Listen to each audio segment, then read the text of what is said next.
What is up, guys? In today's video I'm going to be going over my settings and controller settings and all of that stuff for chapter 5 season 3, as well as showing some products that I use in Fortnite. As always, if you guys do enjoy this video, remember to give it a like, subscribe if you'd like to see more, and comment down below what controller you prefer to use, whether it's Xbox, PlayStation, or a third-party model controller. Not like the brand or company, but just like the model. Like this is a PS5 controller, even though it's a different company. So let me know that down in the comments below.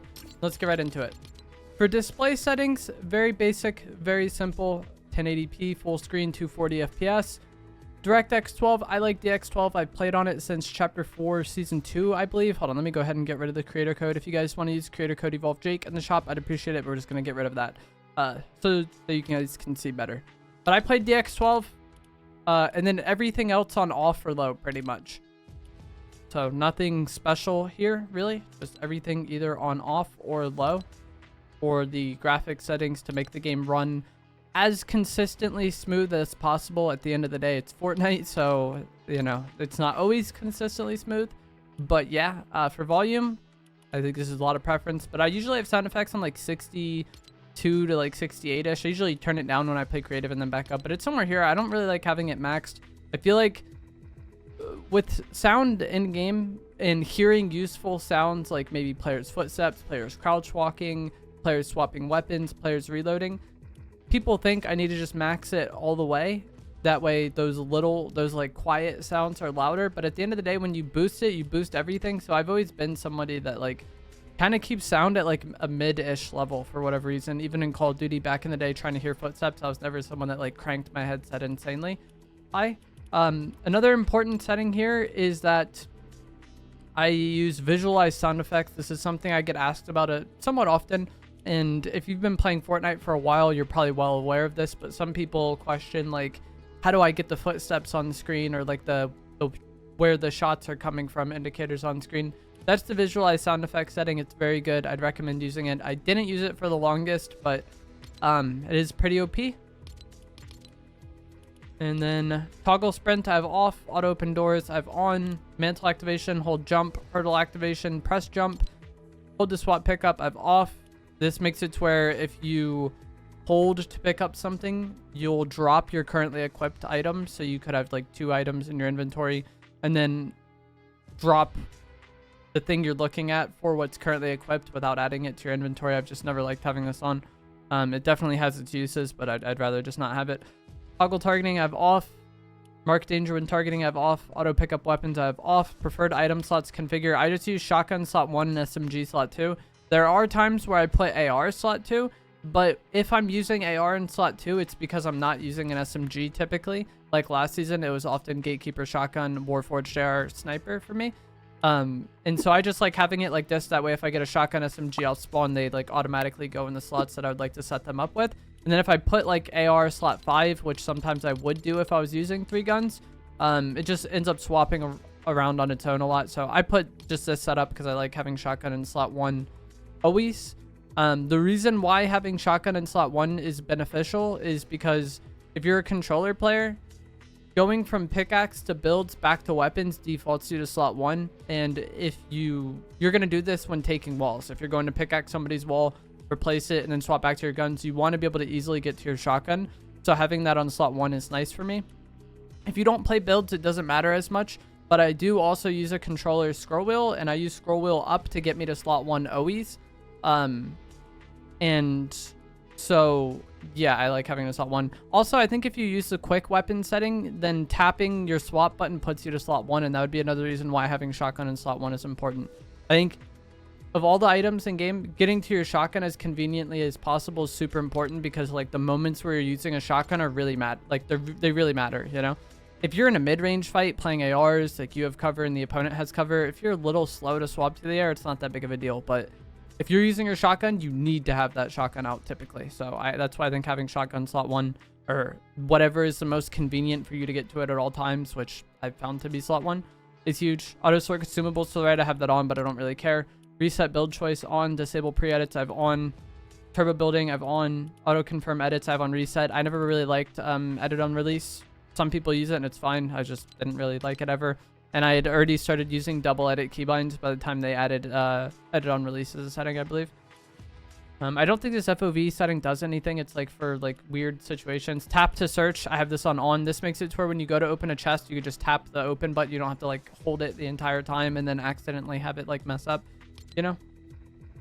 And then, yeah, I think that's all that matters here. This is your game UI settings. Net debug stats is what will allow you to see your ping. I've had people ask like they don't see their ping on screen. You need to turn this on. Anything else I don't think matters. I think you want to have the kill feed on. It can give you some useful information, but I think that's on by default. I don't use touch controls or gyro. Mouse and keyboard settings. I don't know if there's anything that matters here. Yeah, no, nothing that matters here for me. Keybinds. So this is for keyboard binds, but like I talked about before, I use the controller scroll wheel, and I use scroll wheel down for reset. I don't know like these, like where things are. But yeah, I use weapon slot 1 on scroll wheel up, so I can always get to slot 1, and then my reset is scroll wheel down. So I have that scroll wheel so I can get instant reset on controller, but I don't know like where it is in that, you know. These are the controller settings. Controller auto run off, build immediately on. If you play builds, this is very important. Slide hold time 0.80. I don't know if this is what I used last time I made this video or not. I very rarely change my settings though. Vibration off. Quick weapon I don't use, but I think it's a decent setting for a lot of players.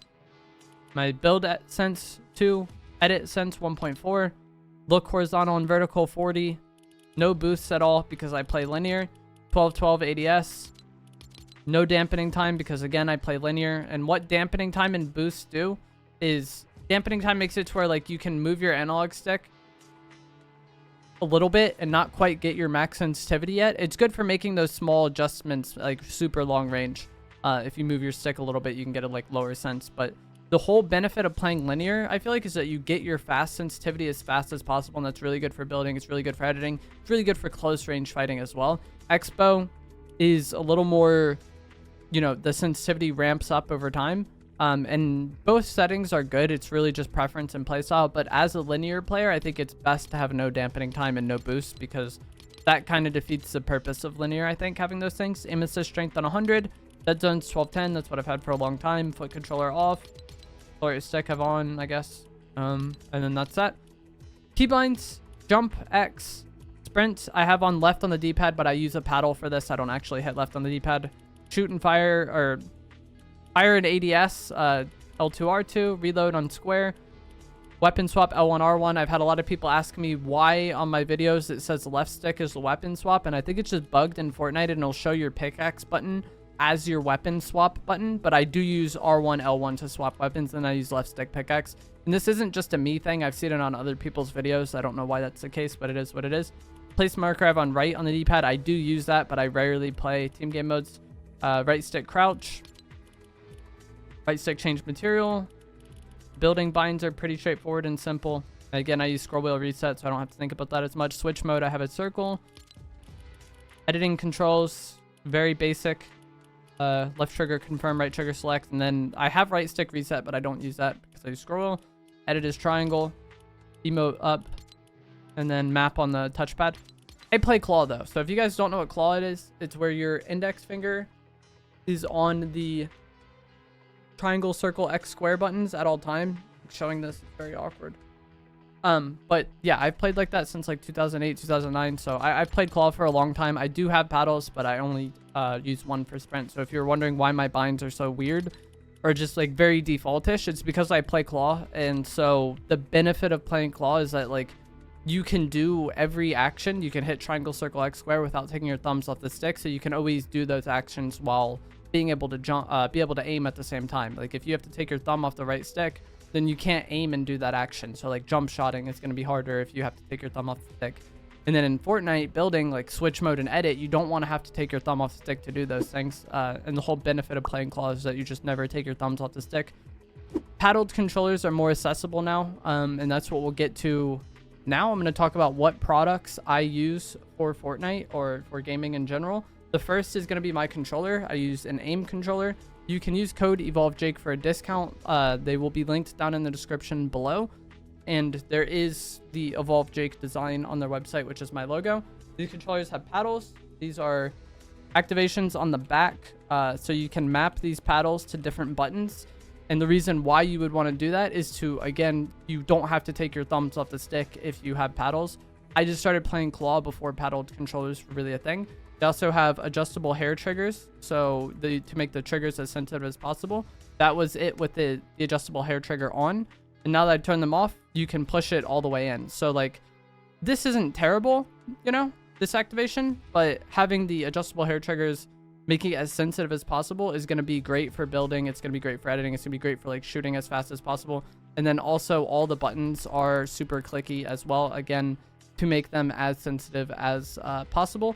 I do also use a control freak on the right stick. I use a high-rise control freak on the right stick. I don't use anything on the left. I am also sponsored by Control Freak. You can use code EvolveJake for a discount. They'll be linked down in the description below. But you can also find Control Freak in like stores like Walmart, Best Buy, Target, or Amazon. So if you prefer to get it that way, you know, it is what it is. That's fine.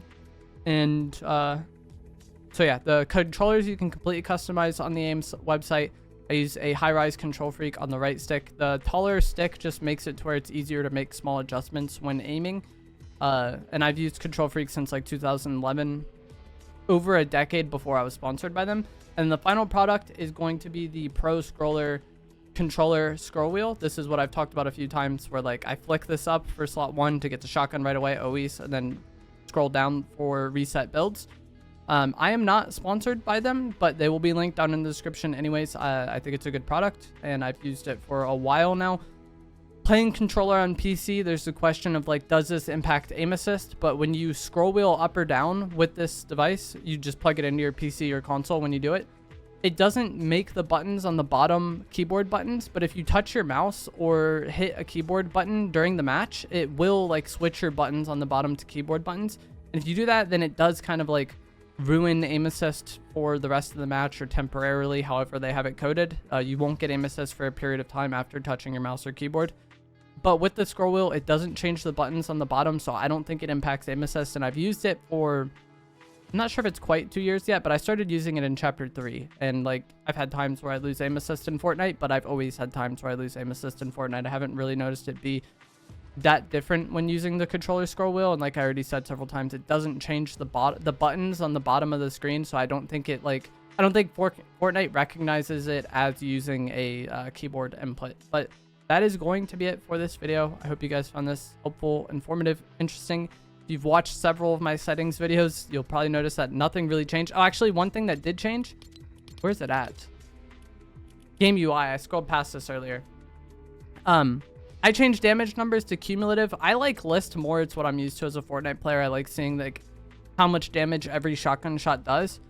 But I switched to cumulative this season because of how many cars there were. And there'd be so many situations where I'm shooting a car with an AR and then I hit it like 30 damage 17 times. And I don't know relatively how much damage that is off the top of my head. I guess it would be like 500-ish, a little more than that. Either way, I switched to cumulative just to know how much damage I've done the cars relatively. But that's I think the only thing I've changed since the last time I made one of these videos. Either way, though, I hope you guys found this helpful, informative, interesting. Give it a like. Subscribe if you like some more. Let me know which style of controller you prefer, whether it's Xbox or PlayStation. Check out AIM, Control Freak, and Pro Scroller down in the comments below, and you can use code EvolveJake for a discount on AIM controllers or Control Freaks. And I'll see you guys in the next one. Thanks for watching.